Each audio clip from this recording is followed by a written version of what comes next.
ہاتھی اور بطخ، ایک چھوٹی مگر سبق آموز کہانی۔ ایک دن لومڑی ہاتھی کے پاس آئی اور بولی، دیکھو یہ بہت عجیب بات ہے، بطخ تمہارے پیٹھ پیچھے ہمیشہ بری باتیں کرتی ہے،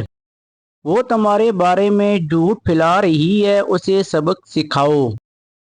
ہاتھی نے تیور چڑھاتے ہوئے کہا، میں اسے سبق سکھاؤں گا اور اس کا ایک ایک ہڈی توڑ دوں گا، تم بس جا کر آرام کرو، باقی مجھے سونپ دو۔ اگلے دن لومڑی پھر ہاتھی کے پاس آئی اور بولی، تم نے بطخ کو ویسے سبق نہیں سکھایا جیسے وعدہ کیا تھا، اب یہ مذاق نہیں رہا، وہ اب بھی تمہارے خلاف باتیں کر رہی ہے، چپ مت بیٹھو، اسے کوئی سبق سکھاؤ۔ ہاتھی نے غراتے ہوئے دھیمے لہجے میں کہا، ہاں اب وقت آ گیا ہے کہ اسے بیوقوف کو ایسا سبق سکھاؤں جو وہ کبھی نہ بھولے، تم جاؤ میں نمٹا لیتا ہوں۔ تیسرا دن لومڑی پھر ہاتھی کے پاس آئی اور شکایت کی، ہے ہاتھی، تم حد سے زیادہ صبر سے کام لے رہے ہو، میری بات مانو اور بطخ واقعی تمہارے خلاف زہر اگل رہی ہے، وہ تمہارے بارے میں ہر جگہ بری باتیں کر رہا ہے، اسے اب ہمیشہ کے لیے سبق سکھا دو۔ ہاتھی نے کچھ دیر سوچا، پھر آہستہ سے کہا،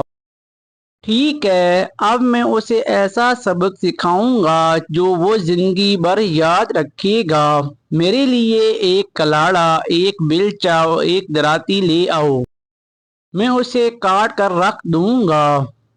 لومڑی دوڑ کر گئی اور جلدی سے اوزار لے کر آئی، اس نے وہ اوزار ہاتھی کو تھماتے ہوئے کہا کہ اب جا کر بطخ کو سبق سکھاؤ، مگر لومڑی کی حیرت کی انتہا نہ رہی جب ہاتھی نے وہ اوزار لیے اور سیدھا اپنے کھیت پر جا پہنچا اور کام کرنے لگا۔ حیرت سے بھرے ہوئے لہجے میں لومڑی نے پوچھا، تم نے کہا تھا کہ ان اوزاروں سے بطخ کو سبق سکھاؤں گے، مگر یہ کیا کر رہے ہو؟ ہاتھی مسکرایا اور بولا، میں اپنی محنت میں مصروف ہوں، میرے پاس اس بطخ کے لیے وقت نہیں جس کا کام ہی صرف شور مچانا اور بک بک کرنا ہے، میں ایک باوقار جانور ہوں جو طاقت اور حکمت کی علامت ہے، میں کبھی اتنا نیچے نہیں گر سکتا کہ ایک ایسے جانور سے الجھوں جسے صرف شور مچانے کے لیے جانا جاتا ہے، تمہارے اوزار سے میں اپنا کام مکمل کروں گا پھر واپس کر دوں گا۔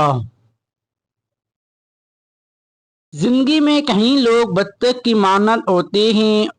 وہ تمہارے پیچھے باتیں بناتے ہیں، جھوٹ پھیلاتے ہیں اور دوسروں کو تم سے نفرت دلانے کی کوشش کرتے ہیں، لیکن تمہیں انہیں ہمت نہیں دینی چاہیے۔ ایک ہاتھی کی مانند بنو اور مضبوط، باوقار اور دانا، اپنی زندگی میں اتنے مصروف رہو کہ تمہیں ان فضول باتوں کی طرف دیکھنے کا وقت ہی نہ ملے، صرف اپنے کام پر توجہ دو اور جان لو کہ ہاتھی اور بطخ میں کیا فرق ہوتا ہے۔